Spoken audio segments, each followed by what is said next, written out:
Boa noite, hoje dia 11 de dezembro de 2025. Nós estamos começando a Sutra Sagrada Chuva de Néctar da Verdade. Muito conhecida ela, tá? Do Masaharu Taniguchi. Bom, muito bem. Deixa eu só fazer um ajuste aqui. Sim. Então, esta sutra, ele ela é meio controversa, para falar a verdade. Ele diz num livro, só um momento, ele diz num livro que ele foi juntando os tópicos mais importantes do ensinamento dele. Pronto, tá? Então, boa noite a todos. Então, a Sutra Sagrada, Chuva de Néctar da Verdade. Então, tem algumas questões controversas que não vai influenciar em nada, mas, primeiro, sutra são textos sagrados do budismo. Tá? E, como é típico do Oriente, em vez de ser um texto longo, discursivo, como a gente costuma estudar, são quase poemas, bastante resumidos, bastante sintéticos. O caso é que, num livro, o Taniguchi diz que ele, ele mesmo foi juntando os tópicos mais importantes da doutrina dele, do ensino dele. Em outro livro, ele diz que ele recebeu todo esse ensinamento de Kanzeon Bosatsu. Ele está em contradição? Não necessariamente. Por quê? Porque ele não quis dizer, como nós estamos acostumados, que ele teve um transe mediúnico e recebeu de Kanzeon Bosatsu. Ele recebeu, mas ele recebeu por intuição. Então, ele mesmo, Taniguchi, vai lá e junta, escreve. Então, não é necessariamente uma contradição. Tá? Bem, num terceiro livro, ele diz, como nós vamos começar no texto, um dia o anjo vindo a Seichonoei recita, o anjo. Então, em outro texto ainda, ele diz que o texto foi inspirado e transmitido pelo anjo. E aí ele diz que o anjo é o arcanjo Miguel. Então são três versões diferentes, mas não necessariamente conflitam. Bom, como é que a gente vai saber? É simples. Ele diz que quem transmitiu a sutra para ele, aliás, até hoje eu não sei se é a sutra ou o sutra.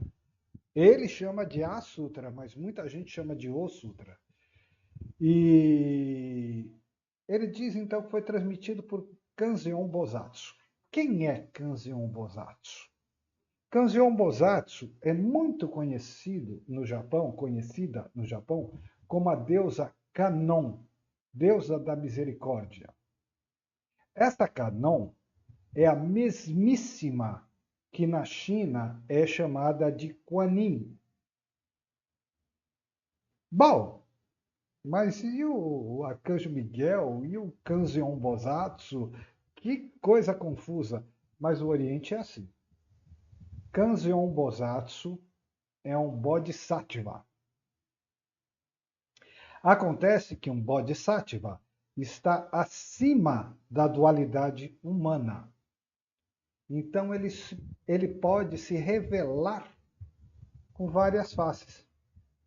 Com uma face feminina, com uma face masculina, como um anjo, não importa. Então, o que ele está dizendo é que todas essas entidades, na verdade, seriam expressões da mesma força. e que ele foi inspirado por essa força. Umas vezes chamando de Arcanjo Miguel, outras vezes chamando de Kanzeon Bosatsu, outras vezes chamando de Deus Akanon, ou Kuan Yin.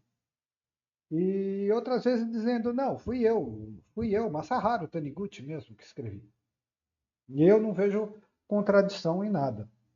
Porque quando a gente diz, eu recebi de Kanzeon Bosatsu, a gente pensa em psicografia kardecista. Não necessariamente. Recebeu por inspiração. Tá? Não é necessário o fenômeno. Então, para começo de conversa, essa é a história. Agora, Sutra Sagrada, Chuva de Néctar da Verdade. Tem o seguinte. Vamos ver aqui. Nós temos essa sutra, ela foi feita com a intenção de ser recitada por inteiro. Recitá-la, o som da palavra tem uma determinada vibração. Vamos chamar assim. Tem uma determinada vibração. Então ela deveria ser lida inteira. No entanto, o Masaharu Taniguchi sintetizou todo o ensinamento dele. Então, ele nunca pretendeu que fosse simplesmente recitada como uma decoreba, sem que a pessoa tivesse a menor ideia do que está sendo falado ali. Então, vamos ver o primeiro comentário que eu escrevi aqui.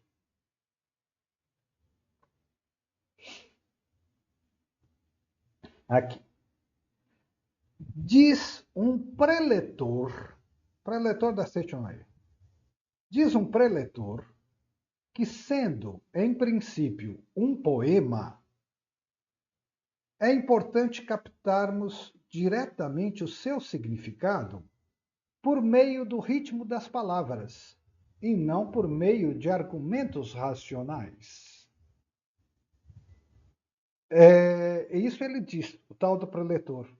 Mas eu, sinceramente, eu não acredito nisso e não acredito que o Taniguchi tinha isso em mente. É um poema, por isso se chama Sutra, tem o ritmo das palavras, deve ser recitado por inteiro, tem uma determinada vibração da palavra,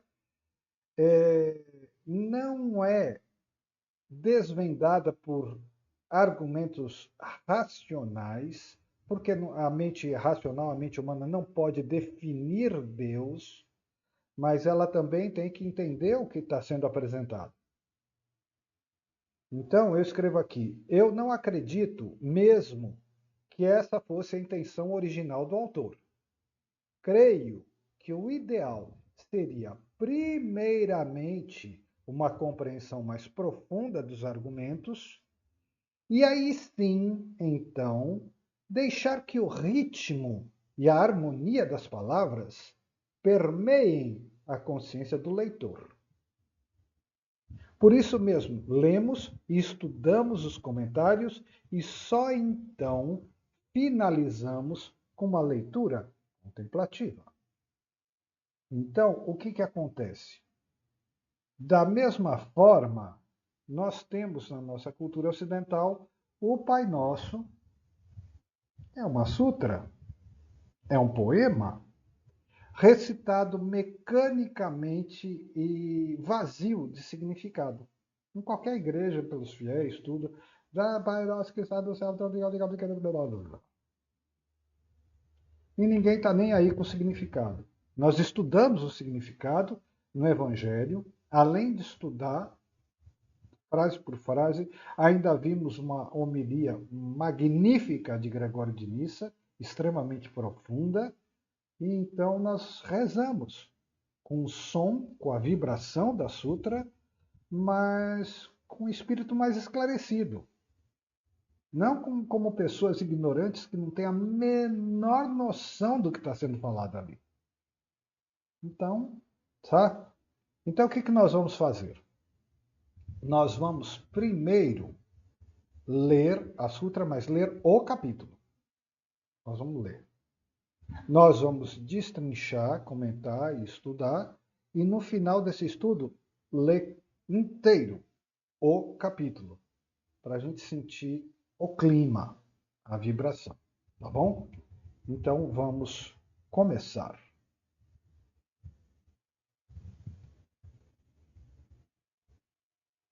Onde compartilhamos aqui. Então eu repito, isso tudo deve ser entendido como uma síntese, um resumo de todo o ensinamento dele. Então vamos lá. Sutra Sagrada, Chuva de Néctar da Verdade. Masaharu Taniguchi. Primeiro capítulo. Deus.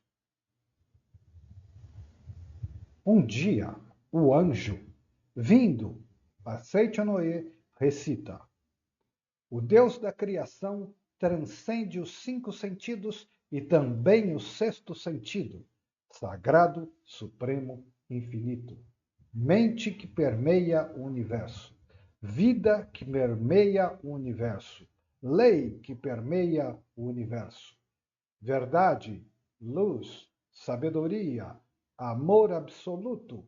Isto é a grande vida. Sendo esta a natureza verdadeira de Deus absoluto, quando Deus se revela, realizam-se o bem, a justiça, a misericórdia.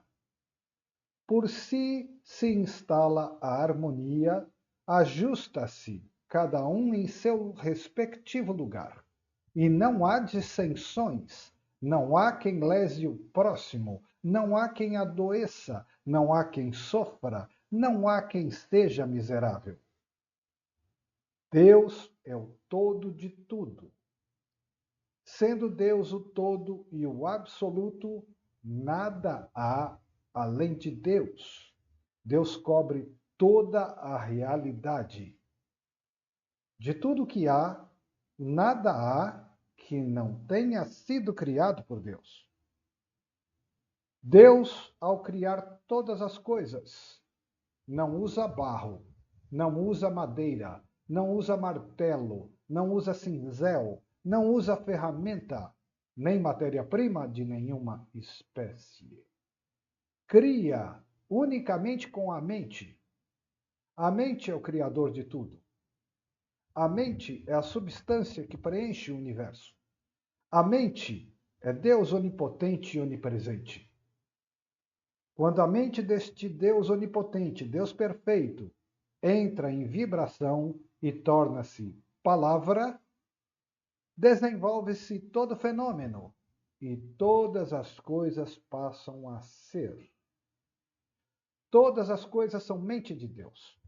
Tudo é palavra de Deus. Tudo é espírito. Tudo é mente. Nada há que seja feito de matéria. A matéria é apenas sombra da mente. Ver a sombra, considerá-la realidade, é ilusão. Cuidado de não vos apegar à ilusão. A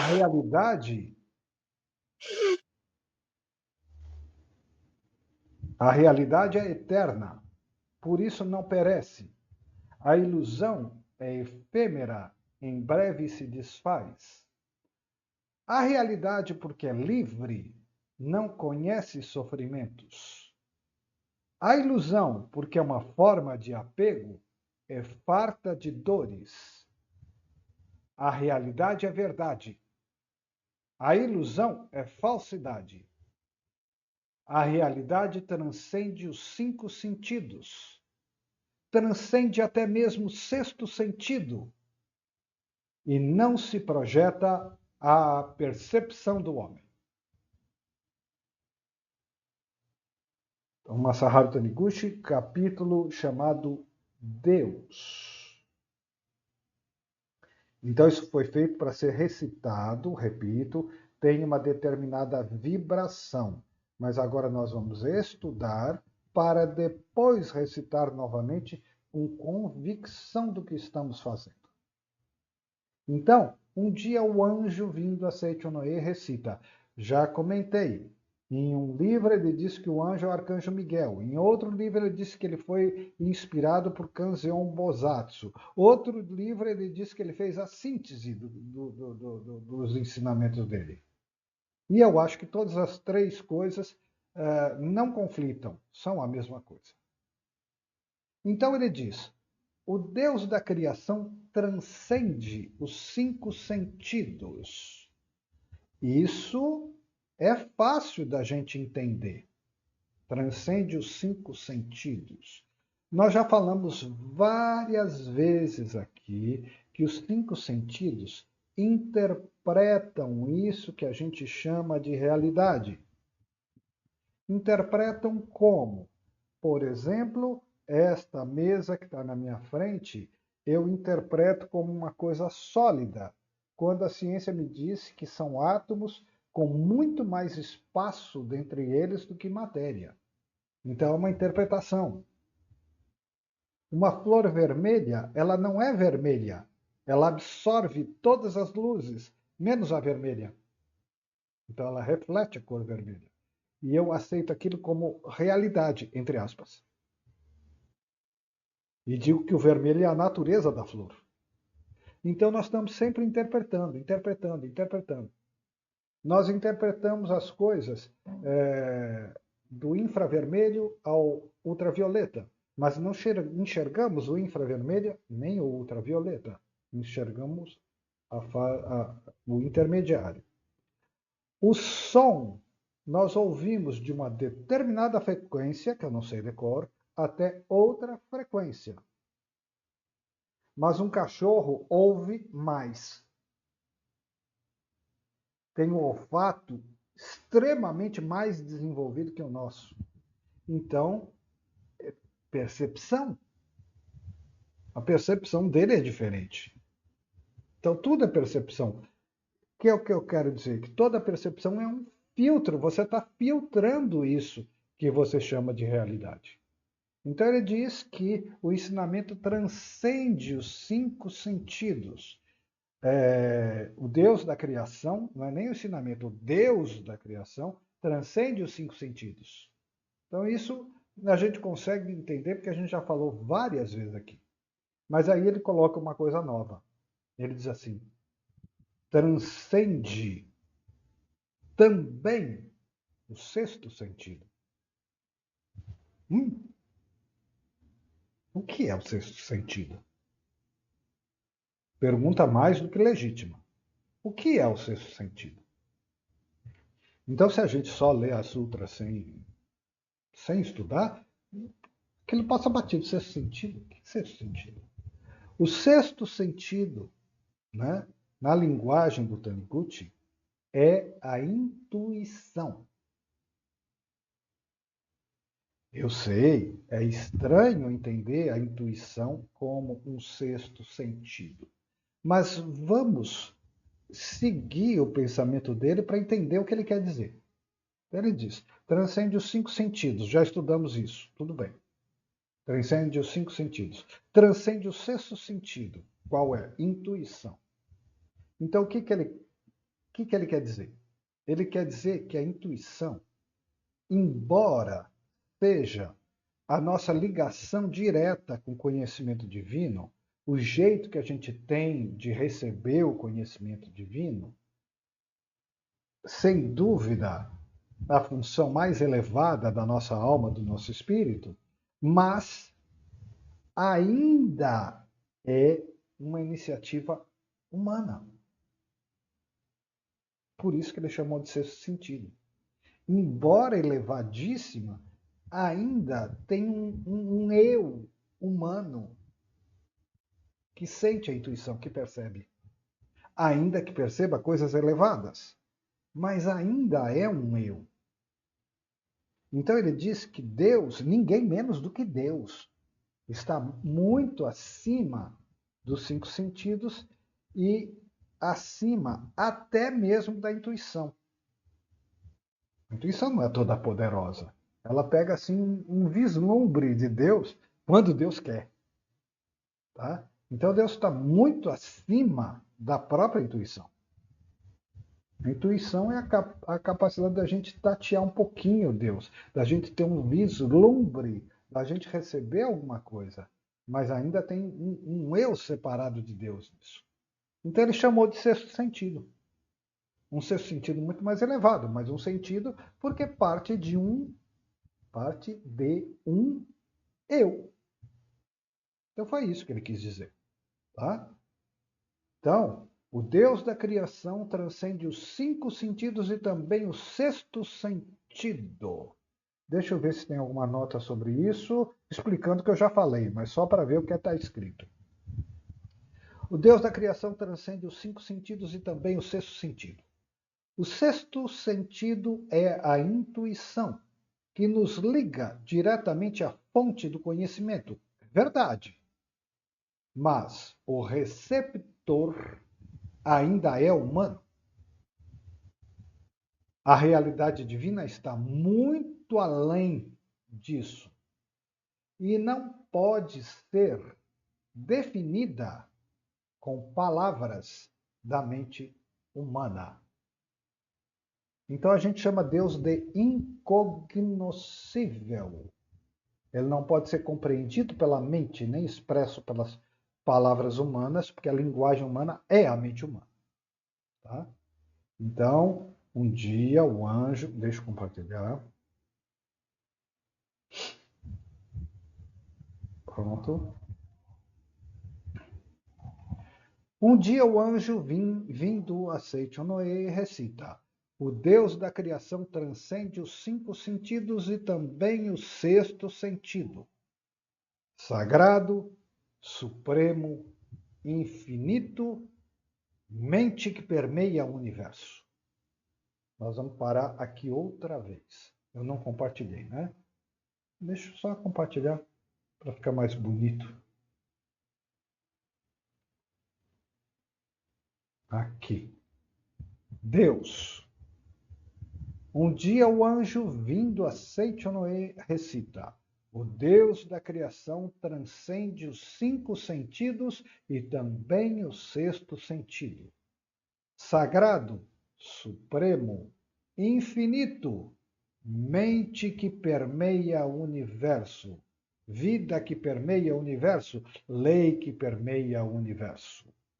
Vamos parar por aqui porque eu quero falar da mente que permeia o universo. Muito cuidado com esses textos de origem oriental. No budismo, em textos com influência do budismo, mente tem o sentido de consciência na linguagem que a gente está acostumado com o Joel Goldsmith. Tá? A gente só chama de consciência porque nós estamos acostumados com ele, mas ele chama de consciência e eu dou todo mérito a ele, porque eu acho que uma das coisas mais importantes que ele fez foi deixar muito claro o que é consciência divina e o que é mente humana. Porque até então as coisas vêm um pouco misturadas. No próprio Oriente, no próprio budismo, não fica muito definido o que é mente humana e o que é consciência.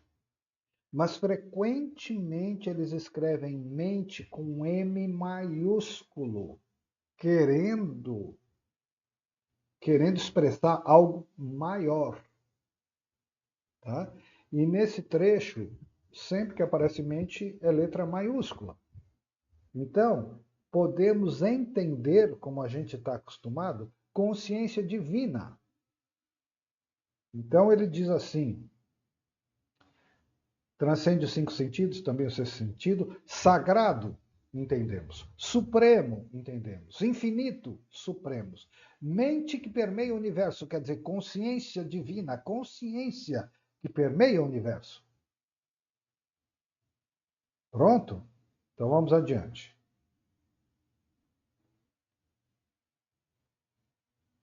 Na verdade, é muito difícil você definir Deus com palavras. Nós estudamos isso ontem com pseudo Dionísio Areopagita, que era uma teologia apofática, a teologia que era muito mais fácil dizer o que ele não é, porque as palavras são incompletas.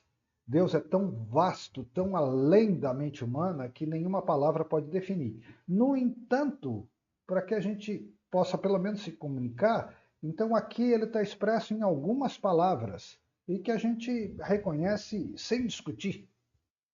Então ele é sagrado, ele é o próprio sagrado, ele é supremo, ele está muito além do mundo da matéria, dos cinco sentidos, dos fenômenos.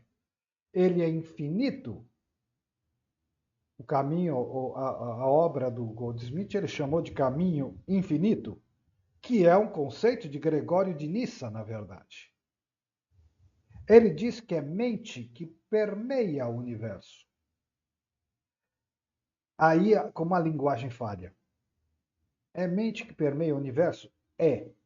Mas permeia pela mente humana, a gente pode entender, então, que a mente, a consciência divina, é uma outra coisa que está permeando, está manchando e se espalhando no universo.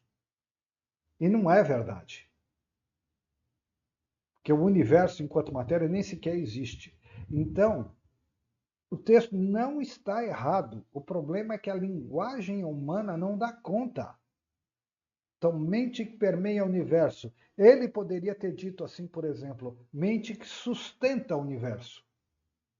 Mas ainda assim a gente ia ficar com a mesma ideia. Bom, ele é uma outra coisa que sustenta o universo? Então, mente que permeia o universo. O sentido é, esta mente, essa consciência está presente em absolutamente todo o universo. Vejam a limitação das palavras. Vida que permeia o universo. Vida, uma palavra tão difícil de expressar o que significa.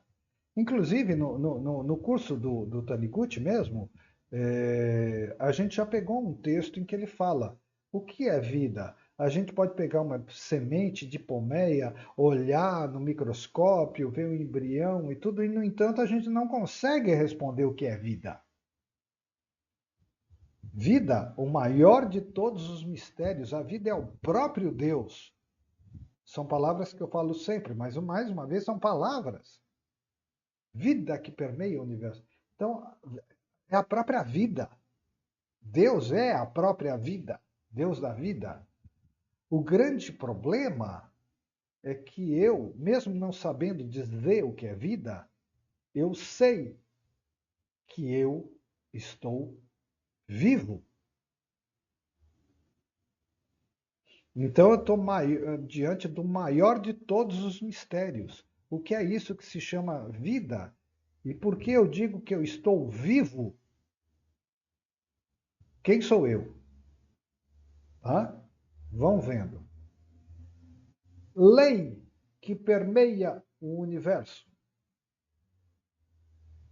Lei que seja Deus não é lei do karma. Lei que seja Deus não é lei de Moisés. Lei que seja Deus é amor. Mas outra vez nós caímos em palavras. Entendeu? Mas pelo menos dá para sentir, intuir o que é que está sendo dito.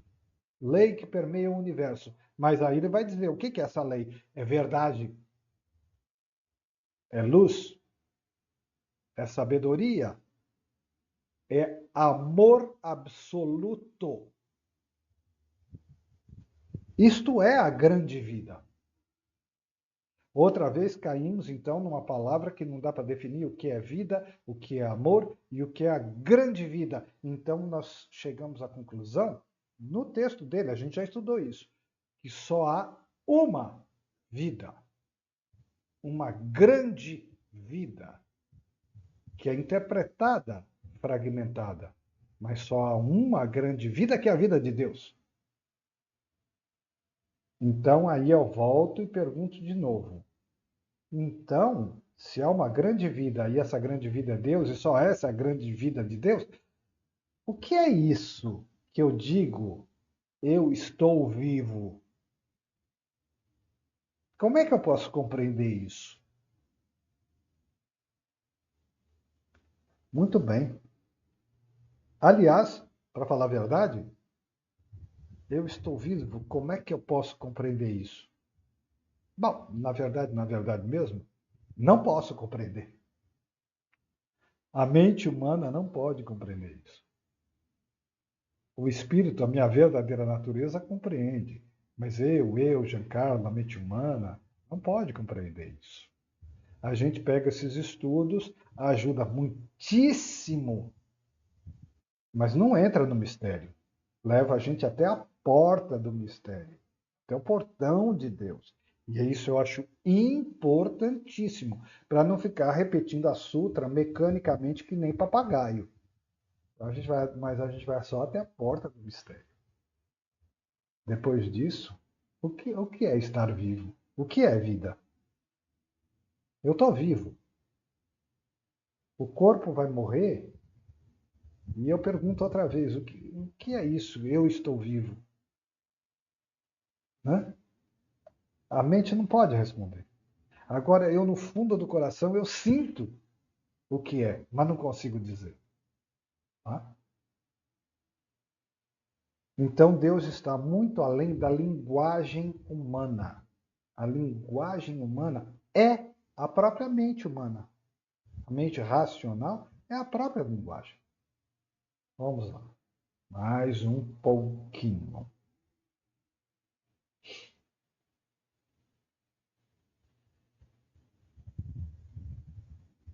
Então,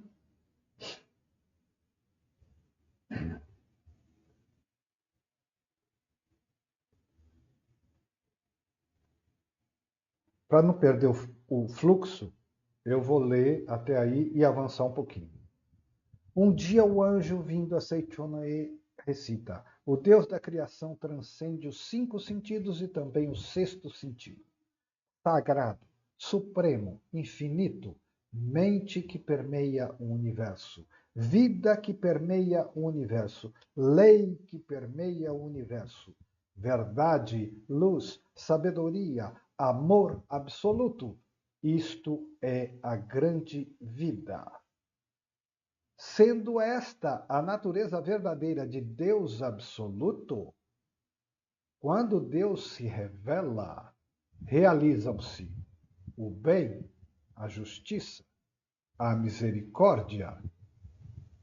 Por si se instala a harmonia, ajusta-se cada um em seu respectivo lugar, e não há dissensões, não há quem lese o próximo, não há quem adoeça, não há quem sofra, não há quem seja miserável. Então vamos lá. Sendo esta a natureza do Deus absoluto, ele disse. Qual é a natureza verdadeira? Verdade, luz, sabedoria, amor absoluto. Isso é a grande vida que é Deus. Essa é a natureza absoluta e verdadeira do Deus absoluto. Quando Deus se revela, realizam-se o bem, a justiça e a misericórdia. Porém, quando Deus se revela, se Deus não se revelar, ele está oculto. Hã? E se ele está oculto, nós podemos nos deixar levar pela ilusão. E quando Deus se revela, ele se mostra como o bem, a justiça, a misericórdia. Eu poderia usar as palavras anteriores: a verdade, a bondade, o amor absoluto. Poderia usar as palavras anteriores. Quando ele se revela. Quando Deus se revela? No coração. Quando? Quando? Quando é uma pergunta que não tem resposta. Porque quando é no tempo. Deus está fora do tempo. Em algum momento ele se revela no tempo? Sim. Quando ele se revela no tempo? Natal. Isso é uma revelação. É verdade que o Natal verdadeiro está fora do tempo e é no coração. O coração é a manjedoura. É verdade? No entanto, a misericórdia de Deus é tão grande, o amor de Deus é tão grande, que até mesmo no mundo de ilusão, Deus se manifestou para dissolvê-lo a partir de dentro, para curá-lo a partir de dentro, porque senão o ser humano não ia conseguir entender. Ele por si mesmo, ele, ego, não ia conseguir. Então, por infinita misericórdia, Deus se manifestou no tempo. Houve um determinado momento, né, que Deus nasceu. E também há de haver um momento em que Deus nasça no coração. Esse momento é eterno, será eterno. Tá? Então, quando Deus se revela, realizam-se o bem, a justiça, a misericórdia. Aí a gente não pode mais negar, quando ele se revela. Porque o ego vai querer ser separado, vai querer arrumar conflito. O ego vive de conflito. Já estudamos isso com Eckhart Tolle, mais até do que o Goldsmith. O ego se alimenta de conflito, ele se alimenta de dor do passado, ele se alimenta de medo do futuro e se alimenta de conflito, de comparar com as outras pessoas, se julgar melhor, né? Alimentar a vaidade, alimentar a inveja através da comparação com o outro. Isso fortalece a ideia de um eu separado. Então, o ego só vive, só se alimenta de conflito. E aí, então, ele diz assim, deixa eu compartilhar. E aí, então, ele diz assim, tendo esta natureza verdadeira de Deus absoluto, quando Deus se revela, realizam-se o bem sem contrário, sem mal, a justiça, que na linguagem divina é restauração, não é justiça dos homens, a misericórdia, o amor divino.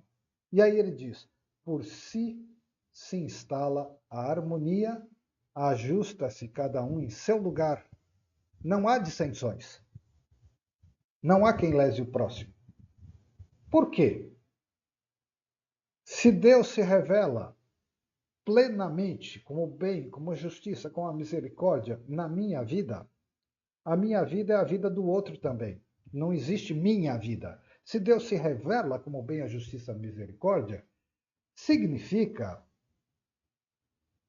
que eu sou provido, amparado, amado por Deus. Mas significa que o próximo, que eu devo amar, como a mim mesmo, ele também provido, amparado e amado por Deus.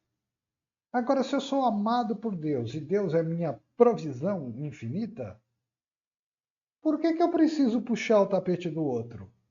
Por que eu preciso invejar o que ele tem? Por que eu preciso competir com ele? Tudo que ele tem, eu tenho. Tudo que Deus me dá tudo. Ele dá tudo a ele também. E Deus fala para o filho mais velho: filho, tudo que eu tenho é teu. Porque ele estava se comparando com outro irmão. Então, se Deus se revela, não há conflito. Porque eu e o outro, não há outro. São expressões do mesmo Deus. Por isso a gente ama o próximo. Por isso amar o inimigo. Porque, na verdade, inimigos não existem. É um jogo de ilusão mesmo do mundo fenomênico. O inimigo é o mesmo filho de Deus que eu sou. Né? Tudo bem? Então ele diz que quando Deus se manifesta, então acabam os conflitos entre as pessoas. As competições, as invejas, as ambições, esse desejo secreto do ego de ser melhor que o outro. A gente vê isso em qualquer discussão humana. O mais importante não é o assunto, o mais importante é ter razão. Se impor em relação ao outro. Né? Essa é a natureza do ego. E isso a gente estudou bem mesmo com o Eckhart Tolle. Tá? E aí ele diz aqui, o Taniguchi, que quando Deus se revela, tudo isso se dissolve, tudo isso se dissipa, porque tudo isso jamais existiu. Então tudo se torna harmônico. Cada coisa se ajusta no seu respectivo lugar, não há dissensões, não há quem lese o próximo. Não há o menor interesse em lesar o próximo. Para quê? Roubar o dinheiro dele? Você já tem tudo. Ser melhor que ele? Você já é o filho de Deus. Então, desaparecem esses conflitos que são totalmente egóicos. O nome certo para isso é egoísmo. Ele desaparece. Então vamos ver se tem alguma nota aqui, que depois eu vou falar de doença, de sofrimento. Aqui. Vamos lá.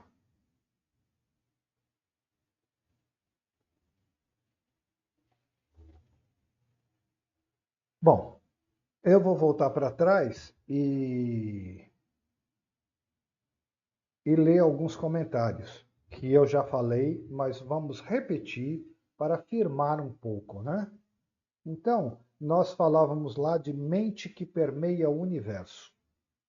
Muita atenção para a palavra mente, gravada com M, grafada com M maiúsculo. Não é mente humana ou razão. O sentido é consciência divina. Lembramos que nos textos orientais, mente geralmente tem o sentido do que chamamos de consciência. Geralmente não há uma distinção muito clara entre consciência e mente humana racional. Assim, alinhar a mente com Deus é alinhar a consciência com sua verdadeira natureza. Mas, como o conceito não é muito claro, a gente também pode entender que alinhar a mente é a mente humana como instrumento para a expressão divina da consciência. Também podemos entender isso. Podemos entender que a consciência divina que nós somos deve estar alinhada com a sua verdade e a sua origem, mas também podemos entender que a consciência humana deve assumir seu papel de instrumento puro e simples para a consciência verdadeira.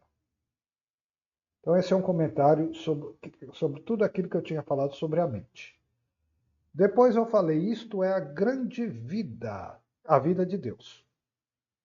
Esse é o maior dos mistérios, é o próprio Deus se desdobrando como uma única vida que se expressa como eu, como você, como infinitos seres de infinitas formas. Ele se manifesta de forma infinita, mas é sempre ele. E finalmente nós chegamos no pedaço que nós estávamos. Não há dissensões, não há quem lese o próximo, não há quem seja miserável. Se todos estão em harmonia e supridos por Deus, não há motivo para desejar o que não é seu. Simples assim. Então agora, o comentário era bem curto, eu expliquei mais até. Então agora a gente volta. Ele disse: sendo esta natureza verdadeira de Deus absoluto, quando Deus se revela, realizam-se o bem, a justiça, a misericórdia. Por si se instala a harmonia. Ajusta-se cada um em seu respectivo lugar. E não há dissensões, não há quem lese o próximo, não há quem adoeça, não há quem sofra, não há quem seja miserável. Agora vamos para o comentário falar sobre as doenças. Não há quem adoeça, não há quem sofra. Ele afirmou isso. Não há quem adoeça, não há quem sofra.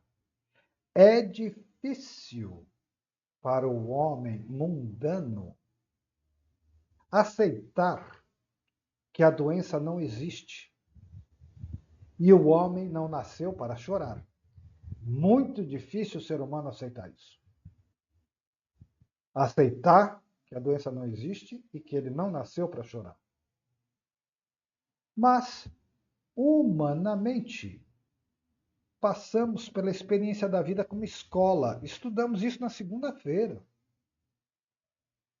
Passamos. O Taniguchi disse na segunda-feira, admitimos provisoriamente essa ilusão que se apresenta como realidade para a gente adquirir a experiência da vida como escola. Ele disse. Sofrimentos são projeções mentais nossas. Se nós estamos plenos em Deus, não precisamos mais projetar mentalmente. Então, sofrimentos, incluindo doença, são projeções mentais nossas, desnecessárias se estivéssemos no caminho de volta para a casa do Pai. Talvez seja um pouco de exagero dizer assim, toda doença, todo sofrimento seria desnecessário se estivéssemos no caminho de volta da casa do Pai. Porque você vai dizer assim, poxa, mas no caminho de volta não tem sofrimento? Tem purificações. Mas se você já disse sim, se você já resolveu voltar para a casa do Pai, você nunca mais vai ver o sofrimento e as doenças com os mesmos olhos. Você sempre vai ver como coisas passageiras, impermanentes, como lições da escola. Você pode sentir dor, mas nunca mais você vai fazer drama do ego. Então nós mudamos a visão, ainda que o caminho de volta para a casa do Pai tenha algumas purificações, vamos chamar assim. Mas a gente já vai enxergar de uma outra forma. Agora, chegando na casa do Pai, nada disso existe. Nunca existiu. Então, pela 100ª vez, nós dizemos aqui, seguindo Joel Goldsmith, é impossível existir doença em Deus. Senão, Deus não seria Deus. Deus é onipotente. Se em Deus existisse morte, doença, o mal, Deus não seria onipotente, Deus não seria infinito. Eles simplesmente acabariam de começariam um outro poder, chamado mal, chamado doença, chamado morte. Então ele simplesmente não seria Deus. Então a gente chega à conclusão que mal, doença e morte realmente não existem. Não existem do ponto de vista divino. Mas, o que é que disse o Taniguchi na segunda-feira? Admitimos como realidade, entre aspas, provisoriamente, para adquirir conhecimento na escola da vida. Qual é o conhecimento que a gente tem que adquirir na volta da vida? Vou voltar para a casa do Pai. Tudo é para chegar nesse ponto. Tá? A queda original, o pecado original, foi uma queda de estado de consciência. Ninguém sabe explicar o que houve, por como e por quê, então é contado em forma de alegoria, está muito acima da compreensão humana. Mas é necessário voltar para a casa do Pai. E tudo que a gente passar terá a finalidade de mostrar que o único destino do ser humano é voltar para a casa do Pai. É a parábola do filho pródigo. Tá? Não tem outro. Então, todo sofrimento, toda doença, toda experiência de morte é simplesmente para a gente chegar num ponto e dizer: nossa, eu não preciso passar por isso. Eu quero voltar para a casa do Pai. Para a verdade que eu sou. Essa é a casa do Pai. Tá? Fala, pode falar. Eu entendo que o mundo da imagem verdadeira que ele está se referindo aí, isso aí é o mundo da imagem verdadeira. Sem dúvida. Não existe doença no mundo da imagem verdadeira. Isso. E eu acredito nisso. Não pode existir, senão Deus não é Deus, E não, Deus não é Deus. não é? É verdade, é isso aí. Então é exatamente isso. É por isso que é muito importante a gente estudar a Sutra. Sim. É um dos cursos que, ao meu ver, Uhum. um dos melhores, porque vai tirar muitas dúvidas, E é a e síntese, na verdade. muitas dúvidas que a humanidade tem Tá? com relação aos equívocos. Eu acho que o achismo é uma coisa trivial, mas eu tenho convicção que quando a gente terminar esse curso, nós temos um pouquinho a mais de verdade. Ah, que bom. Tá? Que bom. E nós vamos poder acompanhar melhor, né, as coisas que ele mesmo diz. Porque ele vai colocando esses ensinamentos numa linguagem Porque mais você vai pitoresca. observando que é É. verdade. E a gente vai É vendo a aquilo que vida. Isso é Jesus verdade. falou: conhecerei a verdade, que a verdade vos libertará. Exatamente, é verdade. Então a intenção é reconhecer a verdade. Vai caminhando e vai reconhecendo. Tá? É, obrigado. E o próprio Taniguchi fala, mesmo assim, mesmo esclarecido, talvez eu tenha que passar por uma experiência, porque ele diz que a realidade fenomênica é a escola, eu tenha que passar por uma experiência de doença. O Taniguchi diz.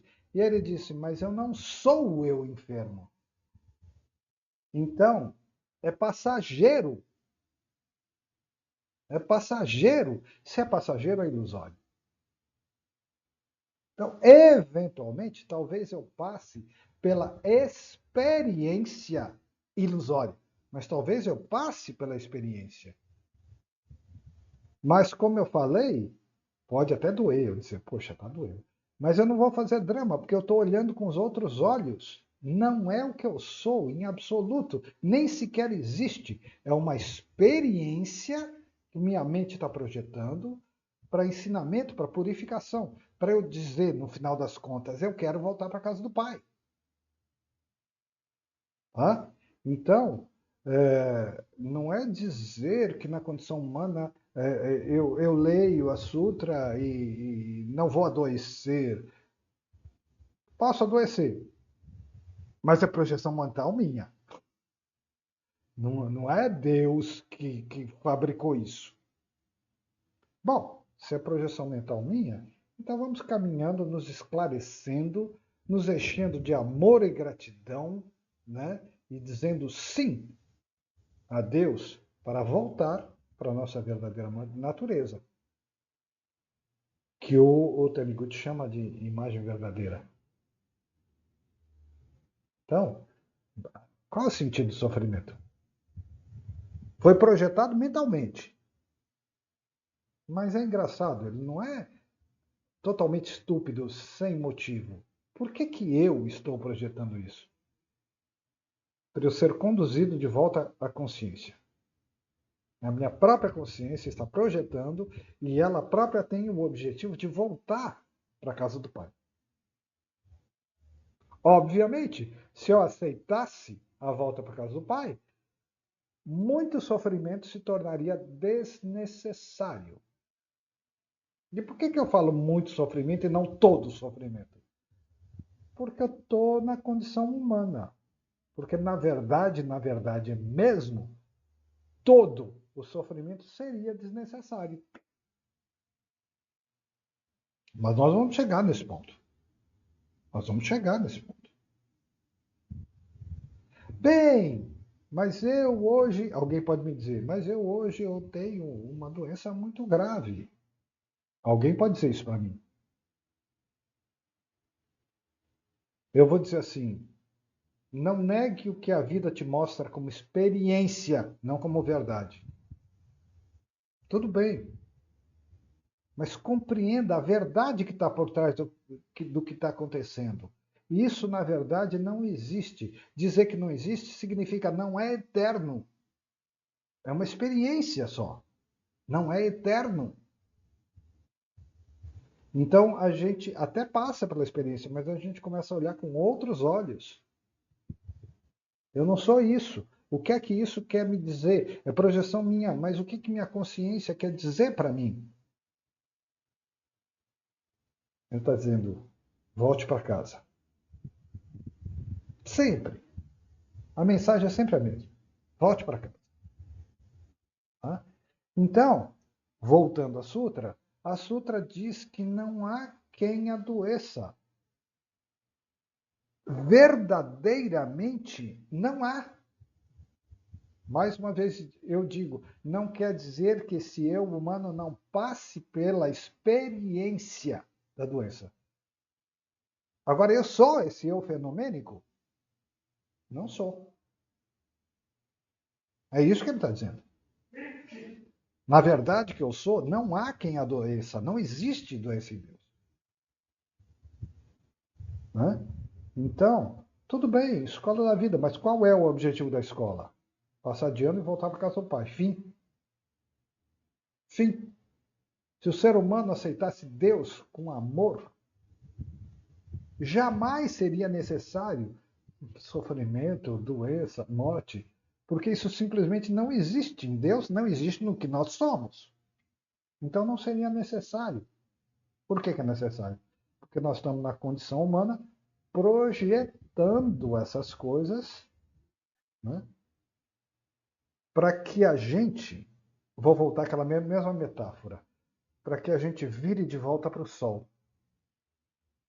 Porque a gente virou de costas. E aí, virando de costas para o sol, nós projetamos a nossa própria sombra. E mergulhando na sombra, nós sofremos. Na sombra que nós mesmos projetamos. Então, bastaria, única e exclusivamente, se virar para o sol. Hoje eu tenho clareza que pecado, doença e morte não existe. Mas se eu chegar para perto de uma pessoa e dizer isso para ele, sem ele ter discernimento da verdade, Sim. ele vai me dizer que eu sou louco, Vai sim. Vai sim. tá certo? Vai. Então, um curso, os próprios preletores não estudam, Eles não, a maioria não não entende. aceitam, não é? Uhum. Isso que nós estamos fazendo aqui. É. A maioria não entende. Eu olhei na internet, eu não sei se rio ou se eu choro com as coisas que eles falam. Ah, tá? E olha, 2028. Esse é o motivo para a gente olhar para o pecador com misericórdia. Olhar a verdade que ele é. Né? É isso. Tá? Ele está encoberto. Tá encoberto. Exatamente. Vai cair. Mas nós retomamos daí. A coisa é tão boa que a gente É, passa fechado o olho. tá? A gente retoma daí, não há pressa. A gente retoma porque É, tudo vamos aqui é devagar. importante, tá bom? Ei, caiu.